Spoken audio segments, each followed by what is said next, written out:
New reports show the Pentagon is preparing for an all-out war with the Democratic People's Republic of Korea. This includes launching major military drills and deploying thousands of additional forces to Guam, Japan, and South Korea, including additional B-52s, the aircraft that drops nuclear weapons. Top U.S. officials have confirmed Trump's belligerent threats, telling the public to be prepared for war. And if North Korea does not choose the pathway of engagement, discussion, negotiation, then they themselves will trigger an option.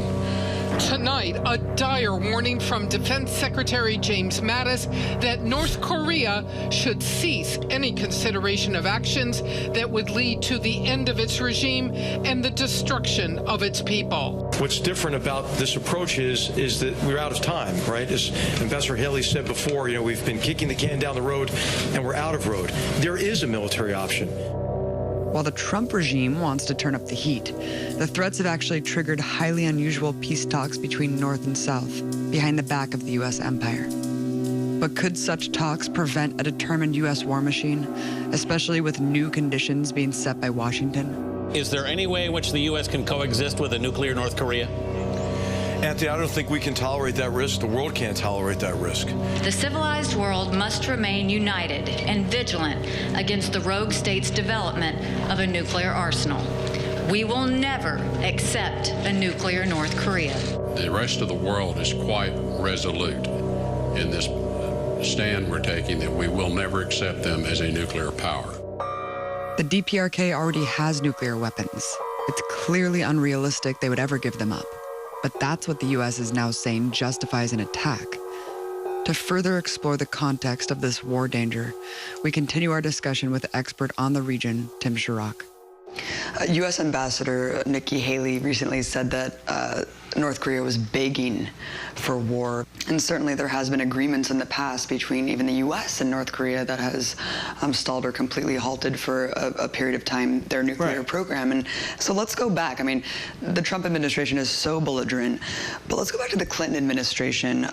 There was an agreement that ended up freezing its nuclear program for 12 years. Right. So what was that agreement, and then how did Bush muck it up? Well, so in the late 1980s, North Korea under Kim Il-sung started looking at, having nuclear weapons.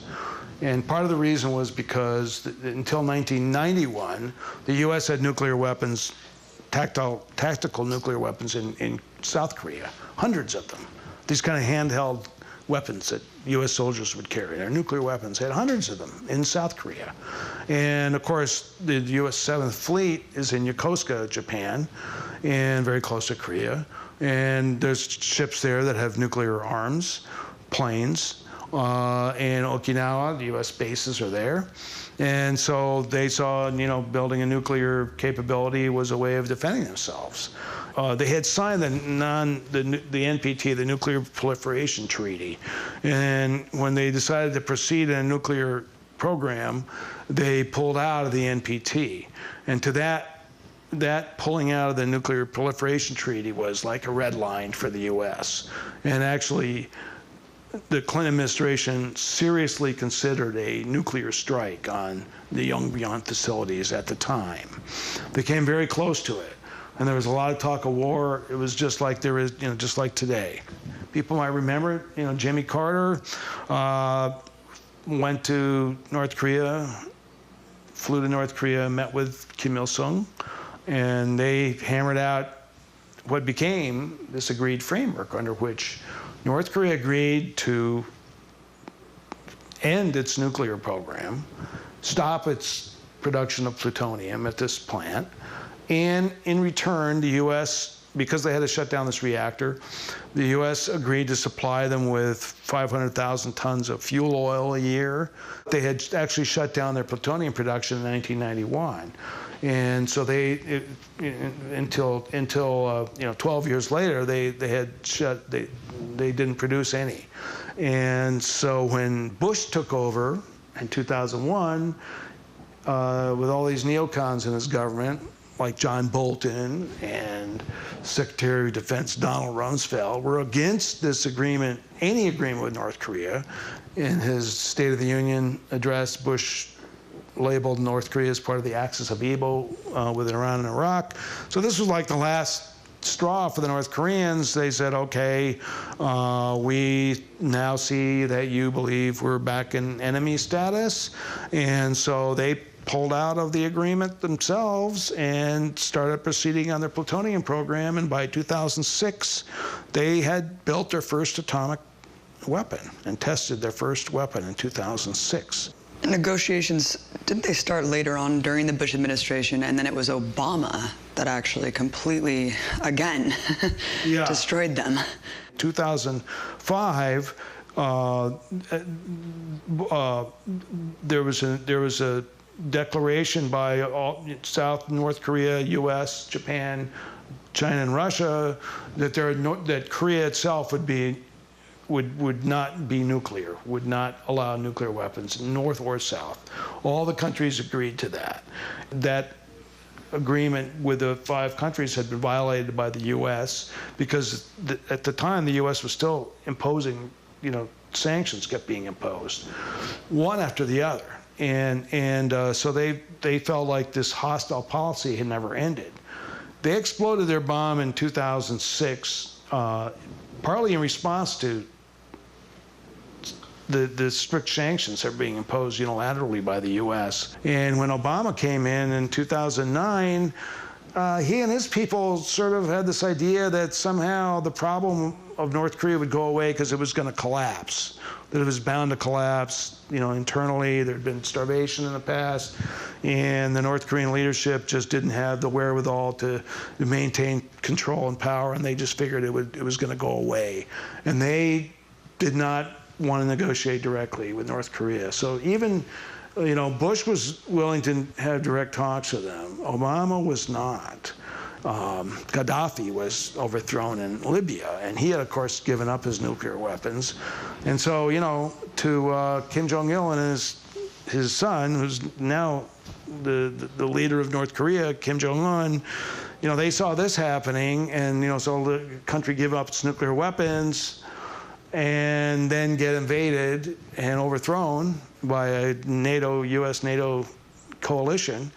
And they figured, well, our nuclear weapons and a powerful military is our only protection against this happening to us.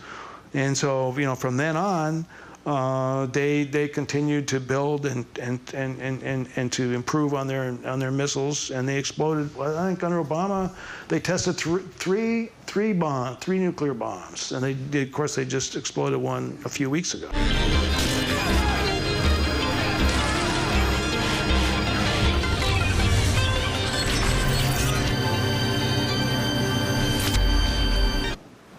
But representatives have said that they would never strike first, right? And also that this whole history proves that they're willing to negotiate away their nuclear program under certain conditions. So it just seems to contradict the claim that we hear continuously from the U.S., which is this is all about stopping North Korea from having nukes. Right. It may be, it may be too late to stop them from having nukes. I mean, they have nukes. I mean, they're nuclear power. Right. They have them, and they have obviously really, well-developed missile program. Look, they see themselves surrounded. And of course, the U.S. has a very powerful military in the South. But I mean, U.S. military is in alliance with the South Korean military, which is a very, very powerful military in itself, and Japan's. And they have bases all over, and they have U.S. ships, and of course there's all the U.S. bases around the Pacific region, particularly in Guam, where these B-1B bombers are based that would fly in any kind of attack on North Korea, which just flew. They flew a bunch of them over Korean skies the last 48 hours. Constant war games and threats. Constant war games, constant ratcheting up the tensions. North Korea, and what's kind of interesting when you look at the so-called threats from each side. Like you hear Trump say, fire and fury like the world has never seen before. Like, bringing up images of, that's what Truman said before he dropped the bomb on Nagasaki, the second bomb, right? Similar kinds of words. But it's basically, you know, we're going to inflict a Holocaust on you. And you hear words like Mattis saying, you know, basically we have the capability to completely destroy your country. Annihilate. They keep using this word annihilate. We're going to annihilate your country if you don't, you know, denuclearize. If a non-military solution doesn't work out, we're ready to annihilate you. And then you look at their threats. All in America was all shocked when they said they might test some missiles by firing them towards Guam. You know, why Guam? Well, that's where these B-1 bombers are based, where these B-1 bombers fly regular missions from there over Korean skies.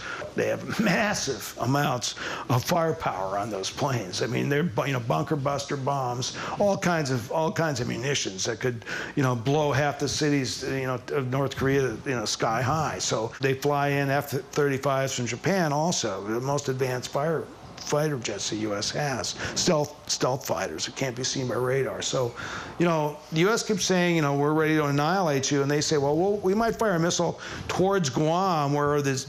So their threats tend to be more particularized, you know, towards a U.S. base. They fired a missile across, you know, Japan island of Hokkaido about a week ago. Again, they said this puts us in the Pacific theater of war, because they, you know, they correctly see, you know, the U.S. is a Pacific power, and this is where the war would be. And it's all you see all day over the news. What are we going to do? This missile was launched. It's just nuts. And like the U.S. media never looks at it from their point of view. What is it like to hear, like, your country may be annihilated? Annihilation means everybody's dead. There's 25 million people in North Korea. So what, we're going to kill 25 million people to prevent them from having one nuclear weapon without even talking to them? And it's extremely genocidal rhetoric. The fire and fury, reckoning the past of the Korean War. We've seen the fire and fury before. They've lived through it. They've survived it. Mattis, Haley, John McCain threatening essentially genocide. Exactly. How does this type of rhetoric resonate with South Koreans and the administration? Well, it scares the hell out of people in South Korea, because people are there. Actually, when I was there in April and May, people there are far more worried about what Trump might do than what Kim Jong-un would do. They're used to these kinds of, you know, tensions with North Korea. But they see it primarily as between North Korea and the United States. And, you know, one of the interesting things about the period, the Sunshine Period, those years from about, you know, 1999 to 2008, when you had progressive governments in the South and you had this exchange between North and South, is that lots of people from South Korea went north and lots of people from North Korea came south, you know, academic visits, exchanges, sports, cultural, economic, you know, the investment that happened with South Korean companies in North Korea. And that period of time, with all that exchange and engagement, a lot of South Koreans stopped thinking about North Korea in terms of enemy so much. So the whole idea of, you know, us versus them broke down, and people began talking about, you know, how can we take this kind of engagement and, you know, slowly move toward reunifying our country at some time. And that's really important for us to understand, because, you know, South Koreans, you know, when they hear Trump talking about fire and fury, I guess Trump doesn't realize that thousands and thousands of South Koreans have relatives in North Korea. Their families are. He's talking about their families, maybe their grandfather, their great-grandfather, their brother, you know. So when he's talking about destroying the entire North Korean people, he's talking about destroying their own relative. And they see it as one country, and they don't see it in this divisive way that so many of our leaders do here. And I might add, in both parties, Democrat, Republican, they're the same. You hear the same hawkish stuff from both sides. And a complete dehumanization of North Koreans, as if they're all just robots who hypnotically following and worshiping their dear leader. They're human beings. They're human beings. They're human beings. Because instead of seeing them as just these demonic, crazy people, we should see them as human beings with hopes and dreams for their country like anybody else, and try to reach some common ground with them. Like, if they want us to drop our hostile policy, we should think, what is in our policy that's hostile can we change? Do we have to have, hundreds of nukes pointed at them all the time, from all over the Pacific theater? Do we always have to constantly, have this trade embargo? The embargo has lasted, from the end of the Korean War.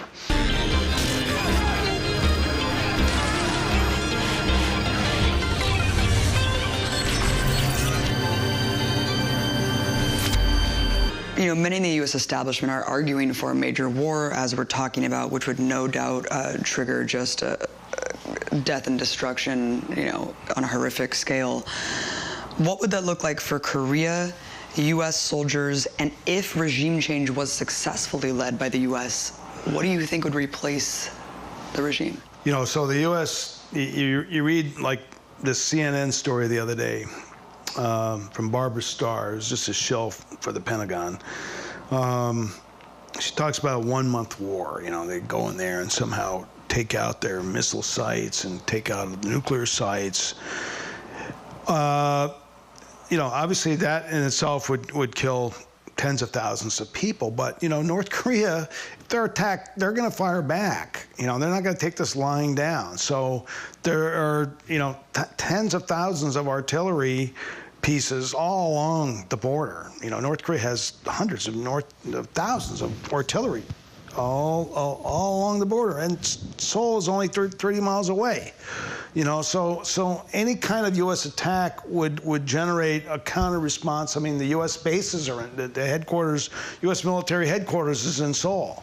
There's a base nearby, and the huge base that's just being completed, the U.S. military base, largest U.S. military base in the world, right near Seoul. Those are all targets. Guam's a target. That's why they have these missiles. Because they see, that's where the U.S. forces are. So if they want to defend themselves, they have to fire hit U.S. planes in Guam, and they fire missiles over Japan because U.S. has massive military force in Japan. So, an attack on Korea could generate not only counterattack on South Korea, but a counterattack on Japan. I mean, it would be a regional war. And I think that's why a lot of people in the U.S. military and the Pentagon don't want a war, because, a war would be just, they know that it would just suck up huge amounts of resources. And sometimes I look at these, I look at these plans that they feed to Barbara Starr and reporters like that, and I wonder, like, they're also talking about, we have all this. The other day, there's a story in the paper about how, the U.S. presence in Afghanistan is going to probably last until, the end of the century. And so we're going to have this massive military might in the Middle East forever, and then we're going to have a war in Korea. It's just like, I mean, it just starts sounding insane. And you start wondering, you start wondering about the sanity of our military planners here, but there's a lot of people in the U.S. military that know how destructive a war would be in Korea.